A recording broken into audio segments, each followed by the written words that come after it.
Experience the joy of watching your friends and family's faces light up when you feed them wild game you harvested and made into delicious sausages, or meat you barbecue and grill with the finest seasonings available. Visit our friends at waltons.com to find everything you need to turn wild game into tasty meat snacks or spice up your barbecue with new flavors and seasonings. With over 500 seasonings to choose from, there's something that everyone will love. They even have step-by-step videos and how-to articles at Meatgistics to help you go from animal to edible. Use coupon Rangers15 at checkout. Save 15% on your first order at waltons.com. Waltons, everything but the meat. My name is Abraham Alexander, and you listen to the Ranger Report podcast. The Ranger Report. Yeah, the Ranger Report. If you want the inside scoop, listen to the Ranger Report. Oh, here we go.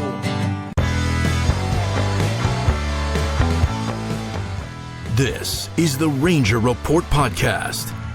News, insights, predictions, interviews, and information about the Texas Rangers from the major leagues to the minor leagues. And now, here are your hosts, Ben Dieter and CJ Berryman.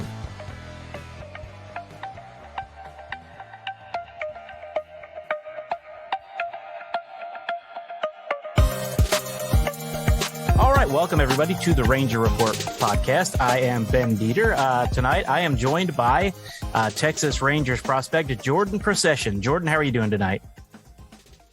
I'm doing well. Yourself, Ben? I'm doing good. Did I pronounce that right, Procyshen? Yes, you did. You did okay, very good job. Well, my last name is Dieter, and everybody says Dieter, so I know a little something about last names being pronounced wrong. Fair enough. All right, well, let's start off with the important stuff here tonight. I know that you got into 7 games last year, as a pitcher, which I'm wondering, you had Cole Winn, you had Jake Latch, you had Zach Kent, you had all these pitchers. Were you the most underrated pitcher last year for the Frisco Rough Riders? I'd have to agree, and I think the rest of the pitching staff would agree too. No, I mean, I know that was fun to get you out there. Then now your fastball came in at what?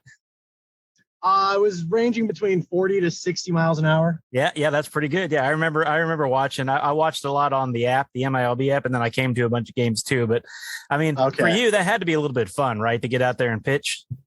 Yeah, it was a blast. I mean, obviously, it's never a good thing when a position player has to pitch, but especially early on in the season when pitchers are on strict pitch counts and you just got to take care of their arms. It's fun to go in there and just mess with hitters a little bit. Oh, I'm sure it is. But talking about that on a serious side, I mean, you had some really amazing pitchers that you caught for last year. Absolutely. We were our pitching staff last year was unbelievable. And, I think, and I'm sure you don't know where you're going to start again this year, but wherever you start, you're also going to have an unbelievable pitching staff. If you just look at what the Rangers have been doing as far as who the prospects they're getting and the players they're picking up. Definitely. I mean, the pitchers that we have in this organization, being my second year with the organization, they're pretty elite pitchers. It doesn't matter. They're not all just flamethrowers. They're all, they have good pitches. They know what to do with them. Obviously, you have your guys that throw hard, but even with that, they know what they're doing. So yeah, top to bottom, it's we got some pretty good arms in this system. Yeah, and as a catcher, I know you get to work with a lot of these guys. Now, catcher's your prime position. Do they move you around at first or anything like that, or do you just catch? No, catcher is my prime position, but yeah, I do play a little bit of first. Okay. Anything that'll get me in the lineup. It's that's the biggest thing for me. And yeah, play a little bit of first. I think I have 1 inning of right field under my belt, but that was, just a little bit of fun. But yeah, catcher definitely my primary. And if it calls for it, I can definitely play first. Well, when I played, I was the guy that they put in right field because they didn't want to put me anywhere else. But that's why I talk about baseball now and never played it. So hey, that's fair. But all right, well, let's look at 2021. You guys didn't play in 2020, which kind of sucked for everybody in the minor leagues. 2021, you guys got in a full season. So just looking back on the season, I know Frisco had an amazing year and you were there. Just for yourself, did you have any goals for yourself in 2021 and did you meet them? I mean, obviously, my goal every single year since being drafted back in 2014 is, just have a good year, health-wise, stay healthy. continue to get better and grow as a baseball player. And, I do feel like I did meet a bunch of my goals. Obviously, my end goal is to become a Major League Baseball player whenever, the time comes. But that's out of my control. But everything that was in my control, I felt like I had a pretty good year. It was fun to get back playing. That's for sure. Yeah. And I know for all of us, it was too, covering baseball, just like this lockout. We had some difficult times there just trying to find some content to put out while the strike was going on. Now I know the strike didn't really affect you guys, and that's why we had Blaine Krim and Jax Biggers and Zach Kent and a bunch of guys on from the minors. Ricky Vanasco was another one. But for you guys, I mean, I know you were probably paying attention to the lockout, but it didn't really affect your day-to-day at all, did it? No, I mean, we knew that it wasn't going to affect the minor league season. For me, being a free agent this past off season, made it a little more difficult because teams didn't know how their rosters were going to shape out. But I was very fortunate enough that the Rangers wanted to bring me back. So as for a day-to-day basis this off season, kind of understanding, I knew when the season was going to start. I knew when spring training was going to start. So for myself, in that standpoint, it made it a normal off season for me. Yeah, that's good. And I know for you, for the minor league guys, at least that was the good thing. And I was actually looking forward to, if the lockout continued, a lot more people would have been paying attention to minor league baseball this year. Yeah. So 2022 is getting started. Now, by the way, they are working you guys pretty hard in spring training, aren't they? we're always working. This is the time where, you got to get all the rust and cobwebs off the off season. Get your feet back under you for spring training, bring everybody back together. And, spring training, they say it's long. It is. I mean, we're here for about 6 weeks, but it goes by really, really quick. Yeah, I'm sure it does. Now you're, it must be, so you're married and have a child. So where are you staying? Do they have a house for you? We ended up finding a house in Phoenix. So that way my wife and daughter and our dogs could be out here with me. Okay, yeah, that makes sense. I was just wondering because I know that they're providing housing, like dorm type housing, but for you guys that are married, it's just a little bit different. Yeah, just a little bit different. I got to make sure that my family is comfortable. And, obviously it's just a little bit different when you have a child and you have, pets. You kind of can't be with other people. You got to kind of be on your own, which completely understandable. Yeah. And I think it's good that you guys found a place. And I couldn't I've been married for a forever time, but I couldn't imagine going away for 6 weeks like that and leaving my family behind. Yeah. I mean, I came out here a week before they did. And I mean, with having a 3-month-old, it sucked being away from her for that long, but there are certain sacrifices that we have to make with this game of being away from our family, but I'm very, very thankful that they're able to be out here for camp. Yeah. And that is great for you. I'm really glad to hear that. So, all right, well, we are getting ready. Have they given you an idea where you're starting this year? What level? I'm not sure. I mean, when I signed back, they said, AA, AAA. I'm not sure how the cards are going to fall. Yeah. I'm just going out every day, taking full advantage of this opportunity that I'm given again. And, just wherever it's going to be, it's going to be. So I'm excited to find out and, kind of go from there. Okay. So, if you do start at Frisco, which would be okay, cause I like that place, but if you do start there's a great chance that you'll be catching Jack Leiter. Have you got to watch him pitch yet? I have gotten to watch him, go about his business and throw his bullpens. And, he's got a pretty electric arm. He's got really good 4 good pitches, carries himself with very good demeanor. So I'm excited to see how he throws this season.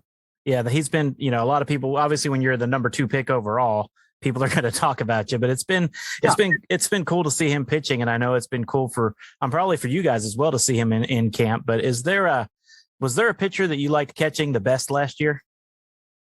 I mean, with the staff that we had last year, you couldn't pick anyone out. Yeah. I mean, everybody threw unbelievable last year. You had AJ Alexi and Jake Latz and Nick Snyder, who all made their debuts last year from us. I hope I'm not missing any other pitchers from our team. But, you have guys like that who make their debut, and then you have guys who stayed with us all season but threw really, really well.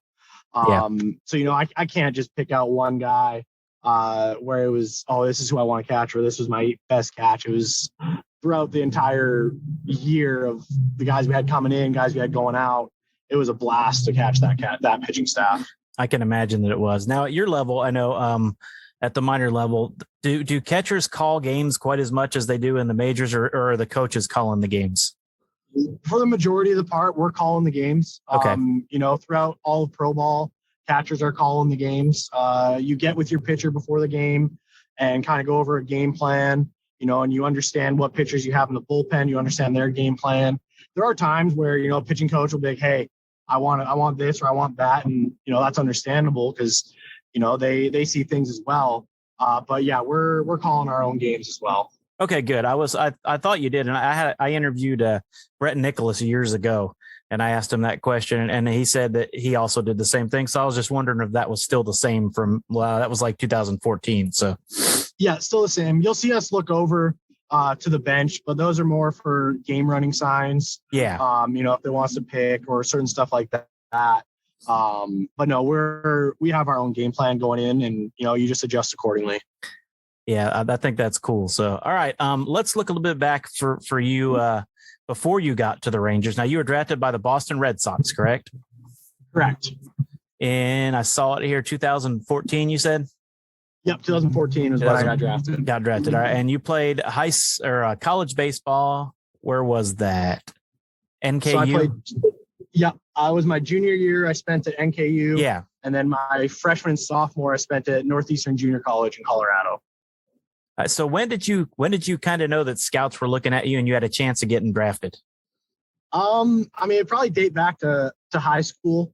Being in Canada, it's one of those things. If you get selected to the national team, you have somewhat of a chance of being drafted out of high school. I wasn't. And looking back now, I was not ready for professional baseball out of high school.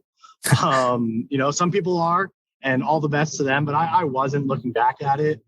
But it had to probably be my sophomore year at college is when it got really real.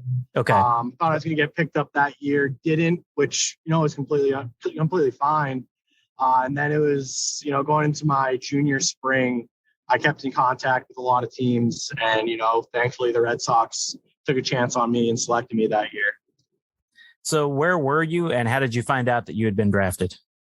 I was back in my hometown of Okotoks, Alberta, Canada, actually, and I was playing around in golf when I got the call. Oh, that's cool. Yeah. Yeah. Some of those stories are great. You probably know who Jeff Wilson is. He also has a podcast, and they always ask that question. So I thought I would push that one on you. I don't blame you. No, because that's a fun one to hear. I mean, I've never had an experience like that. The best I've ever gotten is, getting called to be hired for a job. So hey, it's almost the same.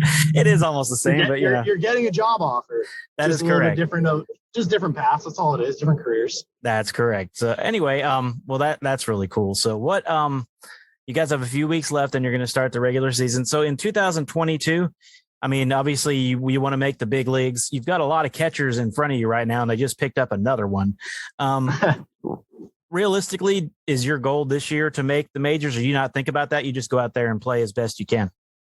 I just go out there and play the best I can. The biggest thing throughout my 9 years of pro baseball is you have to understand that you just have to control what you can control. It's the biggest cliche everybody talks about, but it's also the biggest truth in baseball. And you don't have any control over where they're going to put you, where they're going to move you. You just have to go about your own business. Yeah. So for me, it's, again, staying healthy. I can't wait to play with my daughter in the stands this season. And yeah, it's just, obviously the end goal is you're playing this game to get to the highest level. But for me, it's just go about my business day to day, be the best teammate, be the best teammate that I can be. And, just kind of let the chips fall where they may. Yeah. And I know I have two daughters myself, so I know they're a little older, but I know that it's just cool when your kid gets to see you do, what you do for a living. Yeah. I'm excited for it. Yeah. And she's young now, but she's going to grow up knowing, that's what you did. And I think it's awesome that she's going to be able to watch you. Cause my kids are now 19 and 17. I kind of miss those smaller child days. I believe it. It's great to have them too, because they can both drive, so I don't have to take them anywhere anymore. But still, you don't have to taxi anymore. I don't have to taxi anymore, so that's kind of nice. So, yeah. All right. Let's see. We'll wrap it up with a couple of questions here. You're from Canada, you said? Yes. So weather-wise, when you first came to play down here in Texas, was that a big culture shock, or you kind of moved your way down slowly? I mean, I've been in and out of the States since 2011 now. Okay. Going to college in the States. Back in 2011 is when I graduated high school. So I've been acclimated to, the warmer weather for a while now. So it hasn't been too much of a culture shock or a shock to the system. So it's been good. I enjoy the warm weather. Now I reside down in Oklahoma. Yeah. So I'm pretty used to the weather now. I was going to say, how did you enjoy Snowmageddon last year in February?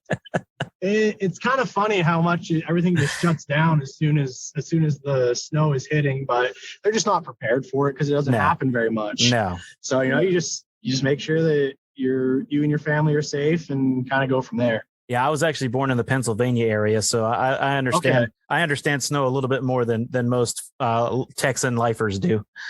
Yeah. It's just, I have a 4-wheel drive on purpose just in case. 100%. You need just for those 1 to 2 weeks a year when it hits, you need to have a 4-wheel drive. That is correct. All right. Well, now you've been down in this area for a while now. We always like to ask this question to everyone we have on.